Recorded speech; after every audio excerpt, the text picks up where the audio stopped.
네, 안녕하세요. 반갑습니다. 오늘도 범어 달고나를 찾아주신 모든 성도님들을 환영하고 축복합니다. 우리가 오늘도 함께 창세기 34장의 말씀을 함께 살펴보기를 원합니다. 이 창세기 34장, 우리가 오늘 함께 살펴볼 말씀은요, 이 야곱이 이 숫곳에 머물러 있던 기간 동안에 벌어졌던 그 야곱의 가족에게 일어난 비극적인 한 사건을 다루고 있습니다. 그것은 바로 야곱의 하나뿐인 딸인 이 디나가 이제 그 땅의 추장인 세겜에 의해서 겁탈을 당하는 이야기입니다. 그리고 그로 인해서 이 야곱의 아들들은 끔찍한 복수를, 대학살을 그 땅에 저지르고 맙니다. 오늘 본문을 이 세겜과 또 야곱의 아들들과 또 야곱의 입장으로 나누어서 한번 살펴보았으면 좋겠습니다. 먼저 그 땅의 추장이었던 이 세겜의 입장입니다. 세겜은 이 야곱의 딸이었던 디나를 겁탈하긴 했지만 이 그녀를 사랑하는 마음으로 그 사랑에 눈이 멀어서 이 정욕이 앞서서 그러한 일을 행한 것처럼 오늘 본문에서 그려지고 있습니다. 그리고 물론 그 악한 일을 행했지만은 그 자신이 저지른 일에 대해서 책임을 지려고 하는 모습도 보이고 있습니다. 제대로 신부의 지참금을 후회라도 내려고 하고 야곱과 그의 가족들이 만족할 만한, 아니 어찌 보면 더 넘칠 만한 그러한 예물을 주고 더 나아가서 이 세겜 땅에서 큰 성과 세력과 힘을 가지고 있는 자신들과 통혼하여서 하나가 되어서 이곳 어찌 보면은 머물러 살고자 하는 그 야곱과 그의 가족들에게 자신들이 가지고 있는 부와 힘을 공유해 주겠다라고 제안하는 것입니다. 하지만 이 모든 것은 사실 세겜의 이 철저한 계산 속에서 이루어졌던 일이라는 것을 우리는 한번 주목해 볼 필요가 있습니다. 세겜은 이미 그 땅의 추장이었습니다.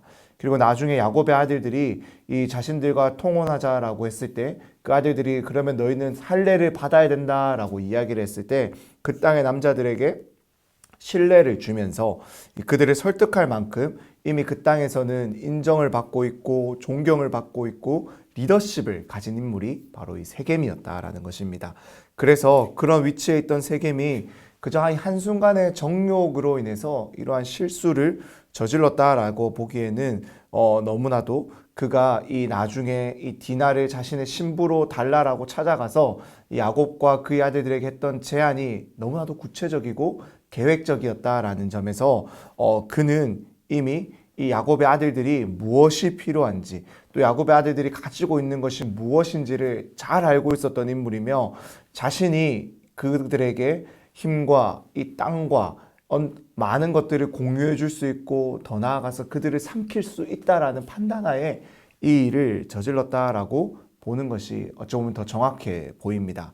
그래서 세겜은 이렇게 야곱의 아들들을 그들의 것들을 가져오기 위해서 자신의 만족을 채우기 위해서 이 일을 지금 저질렀다라고 볼 수가 있는 것이죠. 세겜의 이러한 제안에 야곱의 아들들은 어떻게 반응을 하고 있습니까? 그들은 자신들의 여동생 디나가 겁탈당했다라는 사실에 대해서 그 분노를 철저히 숨긴 채 세겜의 제안을 받아들이는 척합니다. 대신에 조건을 거는 것이죠. 그것은 바로 너희는 우리처럼 할례를 받아야 한다라는 것이었습니다. 할례가 무엇인가요? 할례는 바로 하나님의 백성이 된다라는 하나님의 언약을 기억하고 지키면서 그 언약을 따르는 백성이 되겠다라고 몸에 새기는 약속의 징표입니다. 지금 야곱의 아들들은 바로 이방인들에게 그 하나님의 약속의 징표를 몸에 새길 것을 요구합니다. 그렇다면 이것은 이 야곱의 아들들이 이 세겜성의 사람들에게 하나님의 자녀가 되어서 너희가 이제 하나님의 약속을 따르면 이제 우리는 너희와 함께 결혼하고 통혼하고 함께 할 수 있다라는 그러한 제안을 지금 하고 있는 것일까요? 사실 그것은 아닙니다. 그들이 할례를 받아서 이 거동이 불편해진 틈을 타서 이 잔인한 복수를 행하기 위해서 어찌 보면 이 일을 꾸몄다라고 할 수가 있습니다. 말로는 자신들의 여동생 디나를 향한 복수였다. 그 복수만 하겠다라는 것이지만 지금 그들이 저지른 일은 복수의 수준을 뛰어넘었습니다. 한 성읍을 몰살시켰고요. 대학살을 지금 벌인 것입니다. 그리고 그 대학살을 어떻게 벌였습니까? 바로 하나님의 자녀가 된다라는 약속의 자녀가 된다라는 이 징표인 할례를 통해서 그 할례를 받았을 때 그 고통 가운데 있을 때 그들은 이 일을 행한 것입니다. 다시 말해서 하나님의 이름을 걸고 이 야곱의 아들들은 지금 악을 행했다라는 것입니다.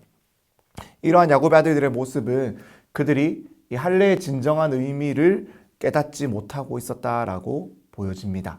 다시 말해서 아버지 야곱으로부터 이 할례의 진정한 의미를 배우지 못했다라는 것을 우리가 알 수 있다라는 것입니다. 신앙의 유산이 제대로 다음 세대로 자신의 아들들에게로 전수되지 못한 모습입니다. 이렇게 야곱뿐만이 아니라 야곱의 아들들도 하나님을 알지 못한 채 무늬만 신앙인으로 지금 자라오고 있습니다. 이제 마지막으로 오늘 본문에 등장하는 이 야곱을 한번 살펴보겠습니다. 야곱은 이 모든 일들이 일어나는 과정 가운데서 아무런 힘도 발휘하지 못합니다. 아들들을 통제하지도 못합니다. 자신의 딸이 당한 일에 제대로 대처하지도 못합니다. 그저 야곱은 이 가나안 땅에서 자신이 약한 세력이기 때문에, 자신들은 수가 적기 때문에, 이미 벌어진 이 일 때문에 더 큰 일, 더 난처한 일이 당해서 자신들의 가족이 더 큰 화를 입지는 않을까, 그것이 두려웠습니다. 그렇기에 야곱의 아들들은 야곱의 아들들이 세겜성의 사람들을 학살하고 돌아온 그 순간에도 그 아들들을 제대로 혼내지도 못합니다. 오히려 너희가 저지른 그 일 때문에 우리는 이 땅에서 공공의 적이 되었다라고 이야기를 하고 있습니다.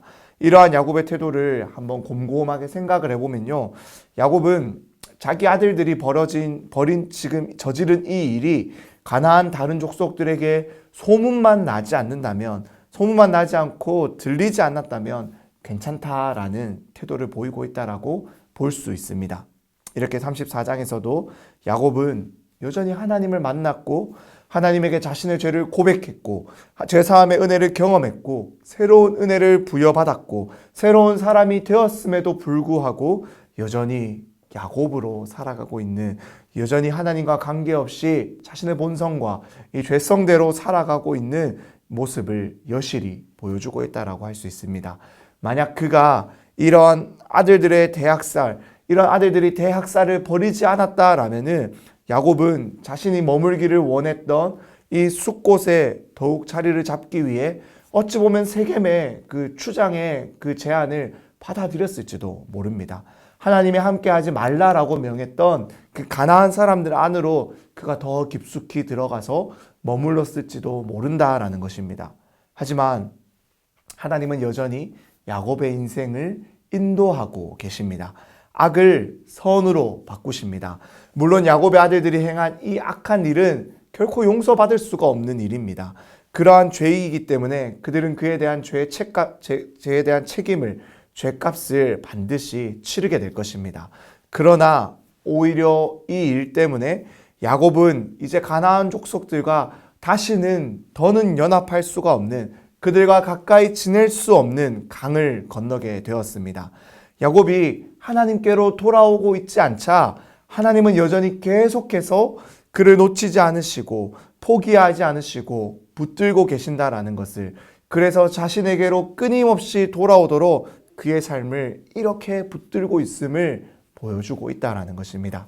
그렇게 우리는 이 34장의 내용을 묵상하면서 여전히 신실하시고 포기하지 않으시고 하나님에 대한 굳은 신뢰가 쌓여가기를 소망했으면 좋겠습니다. 그리고 동시에 이 하나님에 대한 신뢰를 이제 신뢰하기에 내가 이제는 나의 뜻이 아니라 우리를 부르시는 하나님의 뜻에 순종하겠다라고, 내가 더는 하나님을 떠나 돌아가는 길을 선택하지 않겠다라고 다짐하고 결단할 수 있게 되시길, 이 34장의 내용을 읽으며 그러한 묵상을 해볼 수 있게 되기를 주님의 이름으로 축원합니다.